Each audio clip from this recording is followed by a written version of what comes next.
Welcome to Najo's Recaps. Let's go through episodes 3 to 5 of Empress Key. After Togon sneaks out, he's wandering around camp trying to find his servants who he may plans to escape with.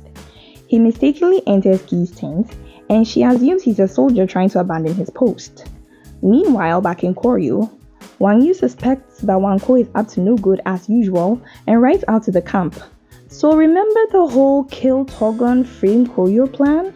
Yeah, these two are here to make sure that everything goes according to plan.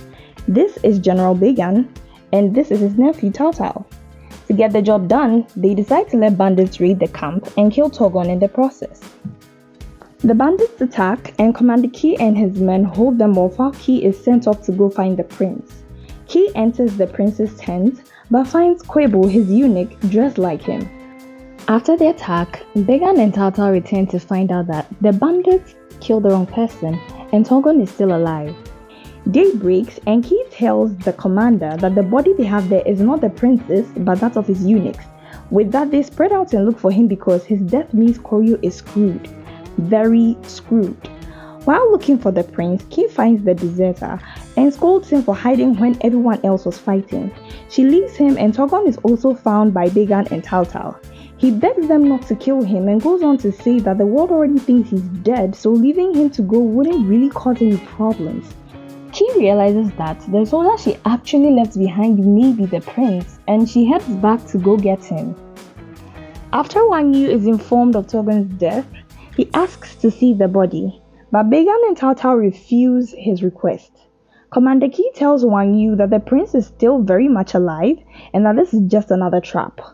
Key brings Togon, but Yom, another soldier, takes Togon, exposes the plot, and takes all the credit. Began and Tao Tao see Togon and are all like, "Oh, you were alive? We made a mistake? Oh well, sorry for the mix-up then." Key catches a glimpse of the king and finds out that it is the censorate soldier she met in Inju. After this, the prince is taken to the palace and is kept under tight security. Wang Yu tells Began that he knows something is up and that he should leave while he still can. And he is not subtle with his words at all. Simply put, I know you tried to kill the prince, I know you tried to frame us, I know you tried to kill us. No hard feelings or anything. Just get the heck out of here. Later, Wang Yu finds out that Key was in fact the one who saved the day, and Yom was clearly not happy about it. This is where I really don't understand how people think. I don't get why Yom was so annoyed about it. I mean, you knew you weren't the one who found the prince in the first place, so what was the big deal? Wang Yu sends for Key. They catch up and he tells Key to keep an eye on Togon. Yom is angry because he did not get the reward he did not deserve. I just don't understand him. He goes to Wang Ko, pledges his loyalty, and Wang Ko tells him to kill Togon. I must say I really do not like Yom. I just don't. I don't know. I feel like I'm allowing my knowledge of future episodes cloud my judgment. But still. Back at the palace, Key cleans herself and drops the 2 rings, and the commander picks them up. We are definitely not going to talk about how she clearly did not see that she dropped the rings. Nope. Let's not talk about it at all. She definitely did not see them. Back in Yuan, the current emperor is very ill and on his deathbed. Began and Tao Tao have returned and are being tortured by Tangishi for failing to safely escort the prince to Koryo. Pun intended. Tangishi and Talahai are the regent's sons. We've seen a lot of Tangishi so far. He worked with Wang Ko to bring the concubines from Koryo and he killed Key's mother. Barely 5 episodes into this drama and he already has a bad track record. He is cute though. An assassin tries to kill Togon, but Key stops him and tells the others that she wounded him on the arm, so they should be on the lookout for someone with a cut on his arm. Commander Key makes it clear to Key that he knows she's his daughter, but before he can pour his heart out, she walks away explaining that this is the only way she can be close to him, and having others find out that she's a girl would just put her in danger. On the other hand, sick and tired of being unable to defend himself, Togon asks Key to train him. She doesn't want to at first, but eventually gives in. What I find annoyingly cute about Togon is how he's always ready to throw a tantrum or whine when he doesn't get anything he wants. He does it here, here, over here. Okay, one more time. That night, Kay is off duty, so Wang Yu calls her to stay and drink with him. Togon, who has grown abnormally fond of Key, shows up unannounced and asks that Key watches over him that night. That night, Wang Yu dreams about Key and probably calls her name out loud because his servants blame themselves for their king liking a man. Like, how the heck is his sexuality anyone's problem?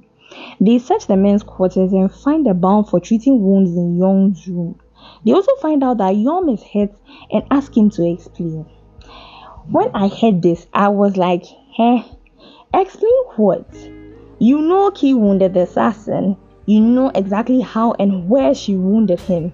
And you are looking for someone who has also been wounded. You find this and you are asking for an explanation. It's an invitation to lie.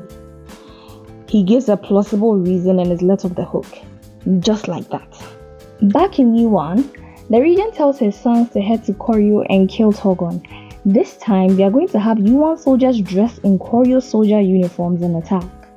Yong meets up with Tangishi and the rest and they head to the palace to kill Togon. During the attack, Commander Key tells them about a boat on the beach and orders Key to keep Togon alive at all costs. It's so sad how she finally calls him dad and how they look at each other, and it was just so emotional and nerve-wracking watching this scene. Began and Tao Tao catch up to them, but they choose to let Togon go on account that he is the descendant of Genghis Khan, blah blah blah, and that he's the rightful heir to the throne.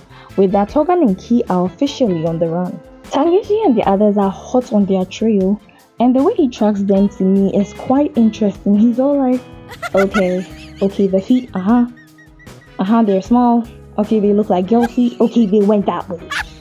What do they teach them in CSIU1? Like, after the assassination attempt failed, Commander Key is taken as prisoner.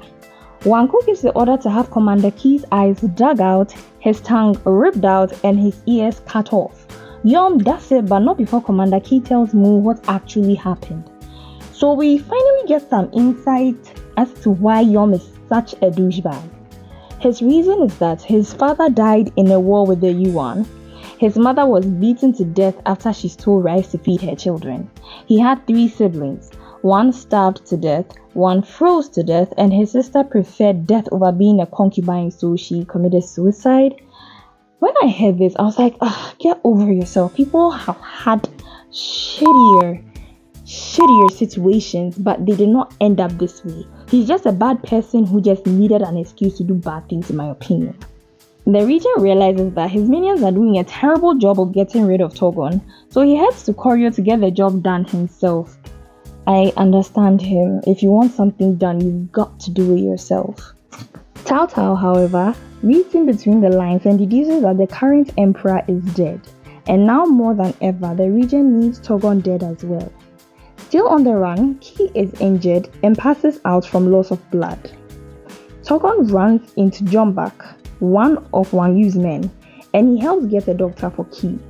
After treating Key, the doctor comments on how strong Key is for a woman to Jombak, so the secret's out.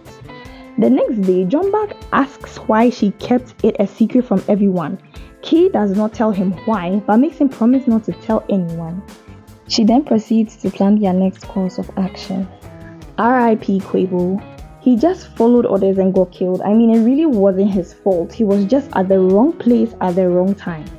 I have nothing to say about Yom. I think I did enough of that earlier. Did I forget to mention I think he's a scumbag? Moving on, I think I find Togon's childish behavior a little annoying but understandable. He's not a trained soldier like the others. He was just a boy enjoying life and minding his business. It's normal that he's scared of everything that's going on, and this just makes him human to me. Do I think Began is a good person for letting Togon go? No, I don't. I honestly don't. I think he did that because of the future benefits he gets, and not necessarily because he saw the error in his ways or anything. Till next time, thanks for watching.